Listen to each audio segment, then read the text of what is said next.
Today's special guest is Jo Packham, Editor-in-Chief of Where Women Cook and Where Women Create, and she has a new fabric collection called Ooh La La, Fresh and French, and she has a really fun project to cover your container jars. So welcome, Jo. Thank you for having me. And I'm really excited about this project. You're repurposing something you might have in your house, so show me what you've got. Well, when you're on a budget, you have to do whatever you can do, right? And I'm learning what budgets are now. So glass jars are really, really popular. And I use glass jars in the kitchen sometimes because I don't use too many because I break some. But with this project, this is the best ice cream in the world. And I love these containers. That. I've had that ice cream. It is, caramel is the best. But I love the size of this jar, and I love the fact that they're plastic. And I have arthritis, so I can get my hands around them, right? And so when you make this project, you want to make sure, whether it's glass or plastic, that you have a straight edge on your jar. Has to have a straight edge. No curves. If it's a ball jar, the wraps won't fit correctly. The first thing you want to do is measure your jar. So this jar is, you measure from the lip to the bottom of the jar. This is about 3 1/4, and this is going to be folded in half. So that's about 6 1/2. And I write everything down. I write every measurement so that I can remember. Easy to refer to. A really good friend gave me this tip. Yes. So that's from top to bottom. So I put a little arrow from top to bottom. And then the circumference of the jar is 10 1/2. So I write. And you can make this for any jar you want, customize any size, it. right. Great tips for just making it custom to what you've got in your house. And you want to make sure that your measurements are very accurate because it's important that the wrap fit carefully, nice snug fit. So the next thing you want to do is cut your fabric, and you want to add seam allowances. I add oversized seam allowances for 2 reasons. One, I can't measure straight and my numbers are always off. And the second is I'm going to show you what you do with the wider seams. So I add 2-inch seam allowances, so you're going to add 4 inches to your measurements. And I like to use fabric that has printed patterns on it because I use the pattern as my sewing line because I cannot sew a straight line, right? So this has got these rows of spoons so I can line everything up. And I love this collection. This is one of your collections that has French influence with many utensils. It's adorable. This is our new collection for the foodies, right? They have a new awareness that their food needs to look as pretty as it tastes good. So we're designing a line of fabrics for them. It's adorable. So the next thing we do is we fold this in half, and we just, remember you left a wide seam. So what I do is I take the bottom fold of the fabric and I line it up with the top of my jar, with the bottom of my jar, and I mark the top. You can use a pin or a pen. Fabric pen. It's a really nice technique when you're sewing because you always need 3 hands instead of 2, right?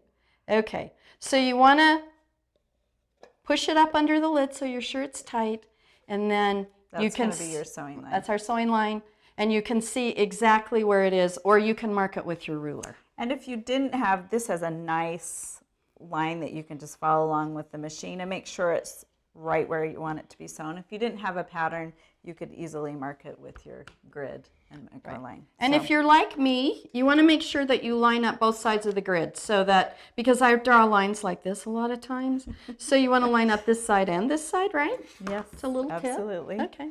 So let's take it to the machine okay. and make our first stitch. Now this is not one of those seams that you need a larger opening for, so you can trim that. Let's just cut that down. I'm going to learn how to use a rotary cutter.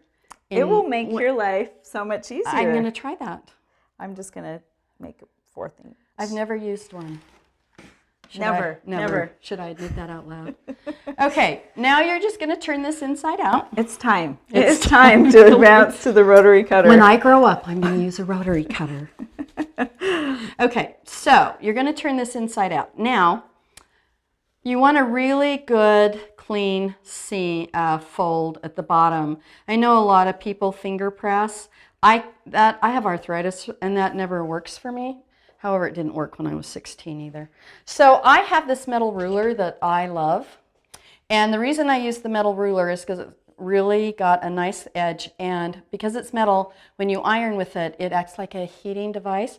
So I put Gives you a good press. A really good press. So I put the ruler in here and I pull the And you just pull it to one of the side of your seams. And then I just iron right on top of the ruler. And then I turn it over. This is a really fancy iron too.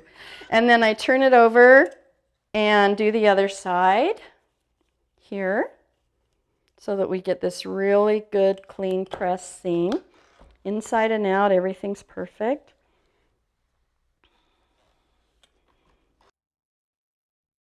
And then you're going to take your jar, look at your seam side because it's just a little over the edge. And that's what's going to be on the bottom. On the bottom, and it's going to, you need to make sure that on the inside that it's going the right direction, right?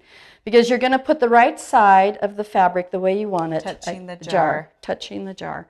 Now you could use your measurements if that's easier for you. I like to actually take and pin it on the jar. And you put a pin in here so that it's good and snug, so that you have a nice fit. And that's your stitch line. That's my stitch line. And then you can mark it if you want to, if that makes you feel a little better. Then you pull this off, and Cindy's going to stitch it for us. Okay, so there we go. All right, so on this one, I would not trim the seams, and I'm going to show you why. I would take and press them open, being careful not to put a crease line anywhere else on your circle. And then I would put tape. I've done this one so you can see it. But you can put tape on the edge of here and just fold it under so that you have a really nice finished seam on the inside of your band. My mother would be horrified if there were ragged edges. So then it's just a double-sided sticky perfect tape. And you could probably use a little tack glue, fabric glue. Absolutely. You just want to make sure your fabric glue doesn't bleed through your fabric. Sure. So then you open it up and make sure that the seam's on the bottom and slide it on your jar. Nice and snug. Nice and snug, perfect fit, finished project. And then if you don't want to use it in your own house, if you want to give it as a gift for Christmas or goodies in the hospital, you just wrap a little baker's twine around it and you're ready to go. Well, fantastic, Jo. What a great idea to repurpose a container you already have at home. And thanks for joining us today, and watch for other YouTube videos on our Riley Blake YouTube channel.